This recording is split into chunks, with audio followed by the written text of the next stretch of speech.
You know what makes Luffy the best captain on the Grand Line? It's not just his crazy power-ups or his rubbery nonsense. It's his attitude and how he builds his crew. The recent bracket introductions to Commander have once again highlighted the need to properly crew our Commander games. And there's no better way to do that than rock-solid pre-game conversations. For that, I think we can learn a lot from the future king of the pirates. Because, let's be honest, nothing ruins a game faster than realizing you're trapped at the table equivalent of Marineford, fighting for your life, when all you wanted was some wholesome pirate adventures. So let's talk about how Luffy would ace pre-game conversations. Luffy never recruits someone without understanding them first. He didn't just walk up to Zoro and say, "Hey, nice swords, bro. You're in." He made sure he was the right fit. And it was the same with the rest of the Straw Hat crew. Even Brook, who was just a literal pile of bones at the time. And this is also what a pre-game conversation in Commander should be like. Finding people and experiences that align with who we are and what we want. To make sure we're crewing up in a new pod with Tony Chopper and not Buggy the Clown, we should ask, what kind of game do we want to have? Do we want a more casual, cooperative adventure? Or a high-stakes, win-at-all-costs, and cutthroat fight? This question will align the table around what kind of experience everyone wants, and should make it clear what to expect. Because power level does not equal play experience, and you can have more casual experiences at higher power levels and more competitive ones down in bracket 2. This should help avoid situations where 3 of you are looking for some classic treasure hunting adventures vibes, and one person is playing full Marine Admiral lockdown mode. One important underlying thing here is that at first Luffy wants to be friends with everyone he meets. If he was playing Commander with a new group, he wouldn't see them as opponents, but rather as future friends. I think this is a very important distinction, as it sets a tone for how to communicate, behave, and play. He'd want to win, but not at the cost of having made new friends along the way. Speaking of friends, 85% of my regular viewers aren't subbed. If that's you, and you're enjoying this, you know what to do. While experience can be a pretty broad term, rules are much more specific, and pirates don't just set sail without rules. Even Luffy's crew has rules. No stealing from each other, no abandoning crewmates, and Sanji will literally fight a war before wasting food. A commander pod should work the same way, and we should agree on some rules around what we do or don't want. For example, are we cool with land destruction or stacks? Or is that too much marine oppression? What about running lots of board wipes, especially notorious ones like Cyclonic Rift and Farewell? Is this Buster Call central, or are we silencing the snails? Is infinite comboing fine as long as it's earned? Or are we banning press X to win strategies?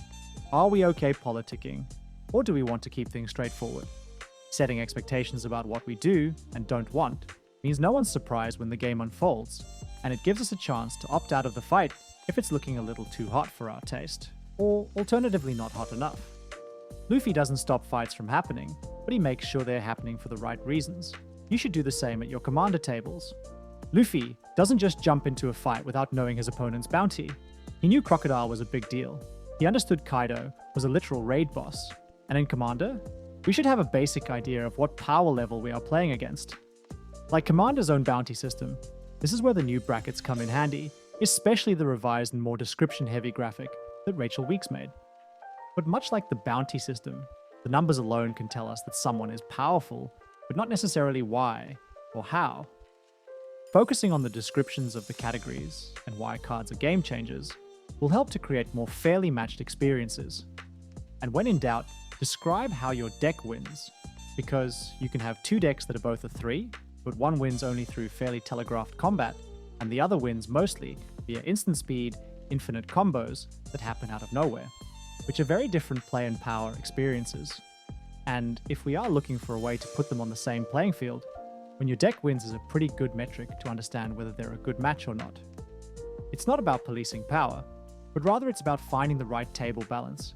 If 3 of you are playing pre-timed skip Straw Hat levels, and one person shows up as Gear 5 Luffy, that's not going to be a fun time. At the end of the day, Luffy doesn't pick fights just to win. He picks them because they're fun, and will make for a good adventure, not just for himself, but for his crew as well. And that's exactly what pre-game talks in Commander should do. Not just checking power levels, but making sure everyone is in the right game together, and for the right reasons. This video is intended for an audience who are likely playing to have a good social time in brackets 1 to 3. That said, it's equally as applicable to those playing in bracket 4 or 5, and in the most stacks-riddled combo-infested games, provided the group opted into that experience. I think every power level and play pattern in Commander is equally as deserving of play, and that we as players have a right to try and find games that allow us to live our best pirate life. But I'd encourage you to find a crew that fits your pirate code, and that sometimes when you find yourself on the Thousand Sunny, it's better to adapt how you play and what you play to being a straw hat than forcing everyone to play your game. If your crew is happy, then you'll be happy, but if your crew is sad, then likewise, you'll also be sad. Or worse yet, made to walk the plank, no matter how much you're winning. I think that for many of us, a lot of this will seem fairly obvious, but I also think that we vastly underestimate the amounts of people that leave pickup games feeling fairly disheartened. And I think that the prime culprit here is a lack of good pre-game conversations. I think most of us think that we're having really good pre-game conversations, but I think that if we pay attention, we'll realize that we're really not. So next time you sit down to play Commander, pre-game like a wholesome future king of the pirates, and ask, who's at the table, and what kind of experience do they want? What playstyles do we want or not want? And what's our rule 0 situation? And lastly, how strong are these decks really? Do that, and your games will be legendary. Maybe even one-piece levels of legendary.